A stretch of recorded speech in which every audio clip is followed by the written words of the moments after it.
Maayong adlaw mga ka-sounds. At your service, ZLD Lights and Sounds. Amo na po na ipangsakay, ang angay ipangsakay. Hindi madugay mo layat na dito sa Purok 8, Kalyawan, Poblasyon, Yubataan, Davao, di Oro para sa ilang founding anniversary. Nga dili rajud kayo halata na nga murang naguot na mong weapon para sa musika. Pero sigira para lang makaisa. Nga dili dapit tao nagkagubot pud gani among tirada. Samtang amo sa testingan og halay ning isa. Kay aron secure sa ulan ba. Og layo og abot ang iyang birada. Nya aron dili ni mag-inusara, dungagan atong isa kay mingaw manggod og mag-inusara. Hoy, bahalag nagkalisod na may ani among panirada basta malingaw lang sila. Nya ang mga batanon pud sa Purok 8 nagkinumpatihay pud sila og plastada silang decoration para mapuno og balon na iste para nindot tanawon. Nya diri dapit ginahinan na ako nigsangit ning mga kabog din hiya para nagkagabi musiga ning mga mata nila. Nya isumpay nato ni mga pusod nila para silang tanan konekta. Nya diri sa may likod dapit butakan pa nato nig tarsier na color-color ang mata. Nya samtang si kuya nagsumpay-sumpay sa mga pansit kanton nga perting gubuta. Nya sugdan nato sumpay ni mga mata nila para musiga. Nya samtang nagabisi-bisi mi dirang dapita mura nawala-wala pud among kakapoy kay nag parlor games man sila. Na hapit pa no nagdinasmagay ang duha. Nya samtang nahuman nagkontis ang pinaya og motor dihang dapita. Naglumba na po sila kariling nga perti naman hinuong mga dagkua perti nung lingawa. Nya mga ka-sounds mo din among setup din ni upat ka didusi nga linery nya duha ka D18 nga bass.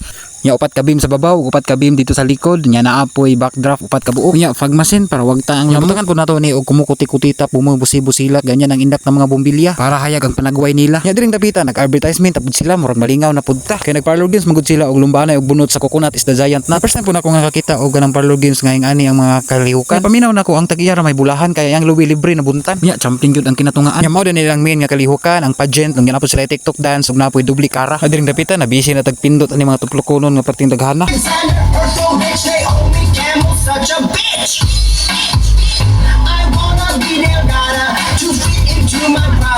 Nya pagkahuman human na nya moda ni kalihukan no kung na sound system no nga kinunan maabot nya kinalasan pud mo uli. Pero good sira ang importante nindot bibo og successful ang okasyon nila. Nya daghan kayong salamat sa taga Purok 8 og labi na sa Purok Chairman nga si Lizel Gumapak. Salamat kay sa inyong pagsalig. Nya sa sunod kayo na pud mga ka-sounds. Kunya og naamoy bisag unsa nga okasyon kontak ka lang ang GD Lights and Sounds. Hanggang sa muli. Bye-bye.